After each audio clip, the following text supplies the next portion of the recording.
ઠપકો આપજો જરા. અત્રે ઉપસ્થિત મંચસ્થ મહેમાનો તથા ગામના વડીલો તથા શાળાના સ્ટાફગણ અને નાના નાના ભૂલકાઓ, આજે 26મી જાન્યુઆરી એટલે પ્રજાસત્તાક દિન નિમિત્તે હું મારા સહૃદયથી તમારા બધાનું હાર્દિક સ્વાગત કરું છું. કે Thums Up, Pepsi, Coca Cola, Thums Up, Pepsi, Coca Cola, Pakistan का भूका बोला. तो મિત્રો, ખોટો ટાઈમ ના બગાડતા અભિનય લઈને આવે છે ધોરણ 8 ની બહેનો, જેના ગીતના શબ્દો છે દેશ રંગીલા રંગીલા.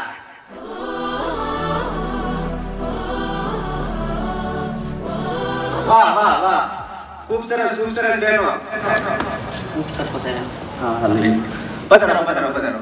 બાળકો ઉભા ન થતા. આજે આપણા આમંત્રણને માન આપીને આપણી વચ્ચે આપણા ગામના માજી સરપંચ એટલે કે ઉપસરપંચ પધાર્યા છે.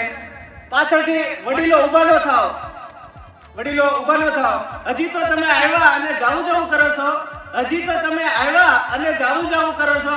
કેમ તમે અમારા ભૂલકાઓ સાથે આવું કરો છો?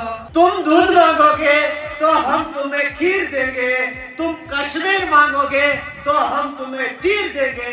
तो આ સાથે ટાઈમ ન બગાડતા તો આપણી વચ્ચે પિરામિડ લઈને આવી રહ્યા છે ધોરણ 1 થી 8 ના બાળકો. વાહ વાહ વાહ, ખૂબ સરસ. આ નાના નાના ભૂલકાઓને જોતા એવું થાય કે ક્યારેક આપણને પણ બધું કાપી દે તો આપણે સરહદે વયા જઈએ. વાહ શાબાશ. તાળીઓના જોરદાર ગડગડાટથી સરપંચને વધાવી લો. આપણા બાળકોના પિરામિડ જોઈને ગદગદિત થઈ ગયા છે અને ભેટ સ્વરૂપે પેન્સિલ અને ફૂટપટ્ટી આપવાની જાહેરાત કરી છે. आजादी की तस्वीरों में लाल लहू की धारा है और भारत माँ का शीश हमें प्राणों से भी प्यारा है.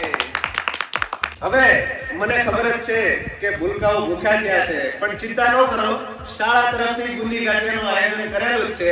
ધોરણ 8 ના બાળકો જલ્દીથી રસોડે પહોંચે અને ડોલું તૈયાર કરે. અને માજી સરપંચ તરફથી ચોકલેટોનું પણ વિતરણ કરવામાં આવશે. હવે કાર્યક્રમના અંત તરફ જતા શાળાના આચાર્યશ્રીને હું વિનંતી કરું કે બે શબ્દો આ પ્રસંગને અનુરૂપ કહે.